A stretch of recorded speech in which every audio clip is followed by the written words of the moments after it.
Hi everyone, welcome to today's Course in Miracles teaching for the week of March 31st, 2025. But of course, these readings are timeless, so whenever you come across the material, the information is meant for you.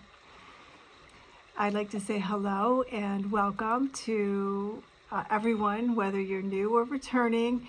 Thank you so much for being here. This is a Course in Miracles teaching channel, anchored in faith 333. And my name is Deborah, and I'm glad that you're here.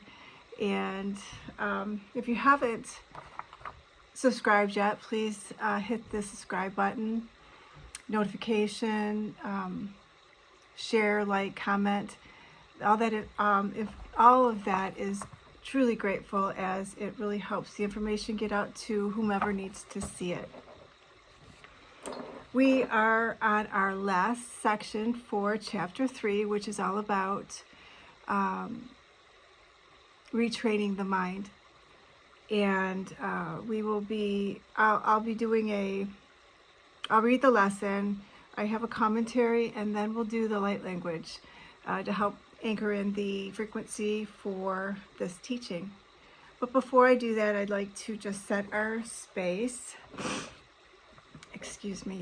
with the Tibetan chimes, just to clear the field of any interference and set a safe container, calling in our guides, Mother, Father, Love Source, God, the Holy Spirit, Joshua, my higher self, my I Am Presence, my Oversoul, the viewer as well, their spirit guides and guardian angels and teachers. Please help me as the channeler bring in the information in a clear and concise format, please, and thank you. And let the viewer be able to incorporate the material as their soul needs it. Okay, so we are on Chapter 3, which is Chapter 3 is the innocent perception. Section 7 is creating versus the self-image. Every system of thought must have a starting point. It begins with either a making or a creating, a difference we have already discussed. Their resemblance lies in their power as foundations. Their differences lies in what rests upon them. Both are cornerstones for systems of belief by which one lives. It is a mistake to believe that a thought system based on lies is weak. Nothing made by a child of God is without power. It is essential to realize this, because otherwise you will be unable to escape from the prison you have made. You cannot resolve the authority problem by depreciating the power of your mind. To do so is to deceive yourself. And this will hurt you because you really understand the strength of the mind. You also realize that you cannot weaken it any more than you can weaken God. The devil is a frightening concept because he seems to be extremely powerful and extremely active. He is perceived as a force in combat with God, battling him for possession of his creations. The devil deceives by lies and builds kingdoms in which everything is in direct opposition to God. Yet, he attracts men rather than repels them, and they are willing to sell him their souls in return for gifts of no real worth. This makes absolutely no sense. We have discussed the fall or separation before, but its meaning must be clearly understood. The separation is a system of thought real enough in time, thought not eternity, though not in eternity. All beliefs are real to the believer. The fruit of only one tree was forbidden in the symbolic garden, but God could not have forbidden it, or it could not have been eaten. If God knows his children, and I assure you that he does, would he have put them in a position where their own destruction was possible? The forbidden tree was named the tree of knowledge. Yet God created knowledge and gave it freely to his creations. The symbolism here has been given many interpretations, but you may be sure that any interpretation that sees either God or his creations as capable of destroying their own purpose is in error. Eating of the fruit of the tree of knowledge is a symbolic expression for usurping the ability for self-creating. This is the only sense in which God and his creations are not co-creators. The belief that they are is implicit in the self-concept, or the tendency of the self to make an image of itself. Images are perceived, not known. Knowledge cannot deceive, but perception can. You can perceive yourself as self-creating, but you cannot do more than believe it. You cannot make it true. And as I said before, when you finally perceive correctly, you can only be glad that you cannot.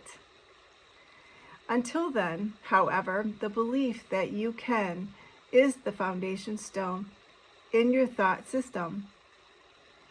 And all your defenses are used to attack ideas that bring it to light. You still believe you are an image of your own making.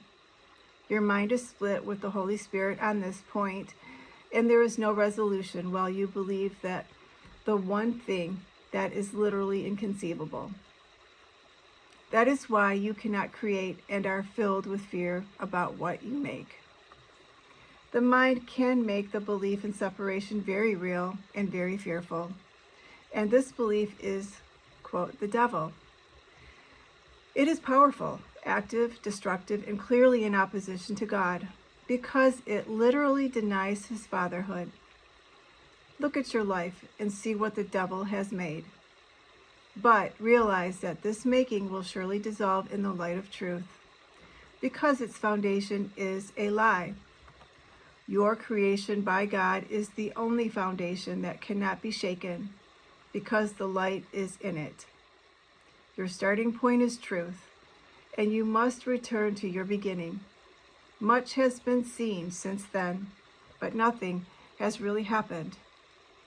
Yourself is still in peace, even though your mind is in conflict. You have not yet gone back far enough, and that is why you become so fearful. As you approach the beginning, you feel the fear of the destruction of your thought system upon you, as if it were the fear of death. There is no death, but there is a belief in death.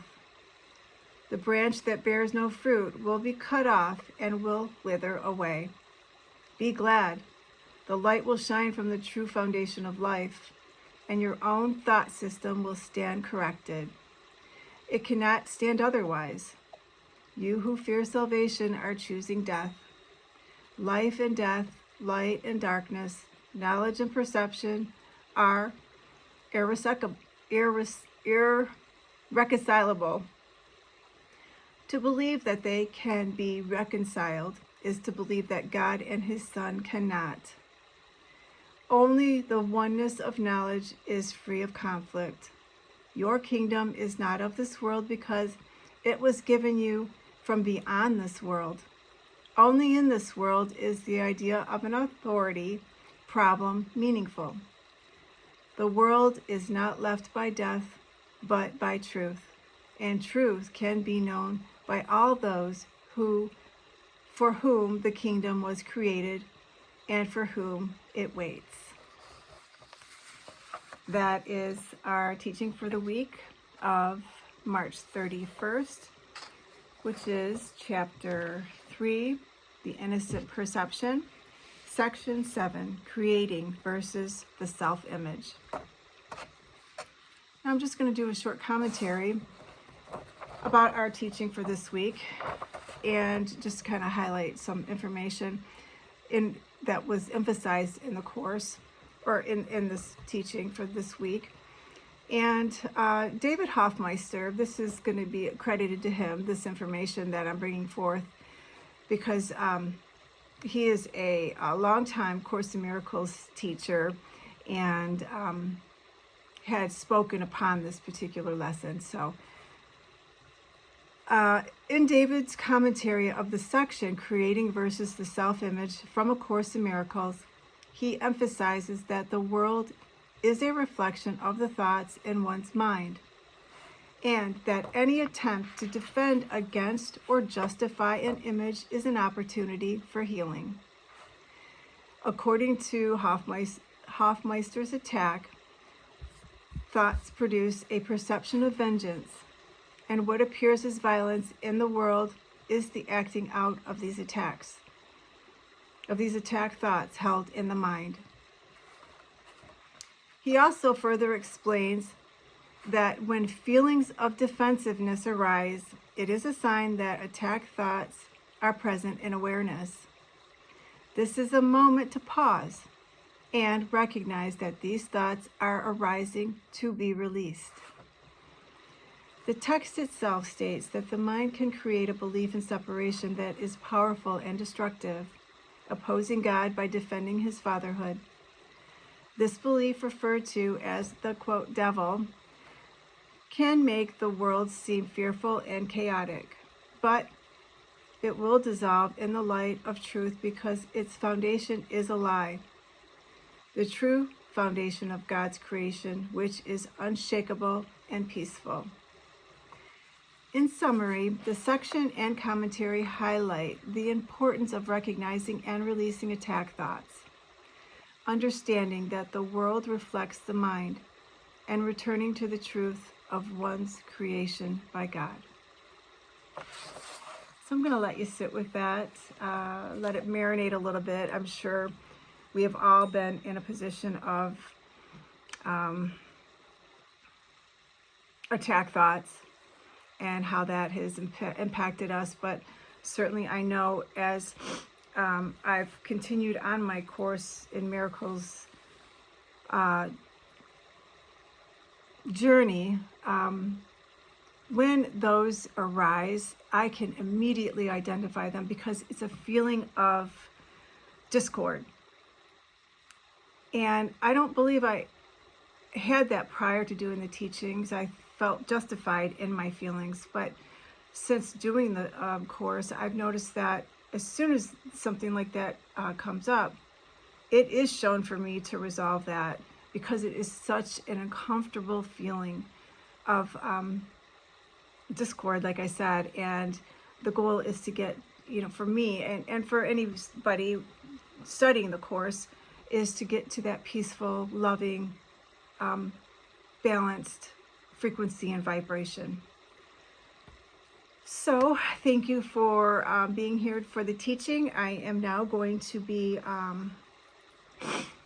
doing the light language activation for creating versus self-image. And I'll be using this fossil. We'll be working with this. This came from Madagascar. And it's a very beautiful stone. If you haven't seen it, I've channeled it in previous videos and talked about the fossils, but this is absolutely gorgeous piece. And we are connected to the starfish and other fossils, but specifically the starfish. Okay, thank you, Spirit. I'm just going to ground my energy into the 5D crystalline core of Mother Gaia, sending it, anchoring into the heart, the crystalline heart of the earth, the new earth. Thank you, Spirit. Calling in my higher self, my I am presence, my oversoul, the Holy Spirit, and Jeshua. And I think I know the Blu-ray energy wants to come through, so we'll be also working with them today. Thank you for being here. Okay. Turning into my heart space. Yusubahero go o beti husubaro go ai do shigaba. Ere horokara ukuru ikura habara ikuru apeshigariba okwai shikiri ukubahiri okwahi do. Hariharo go he ukawaji bare okoro. But he o go ahe o good ho garbare o kuroi shigaraba o gedi hiri o ho gedi o shigaribi.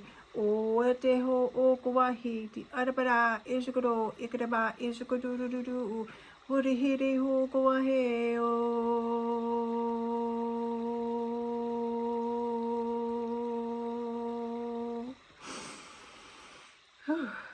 Thank you, Spirit.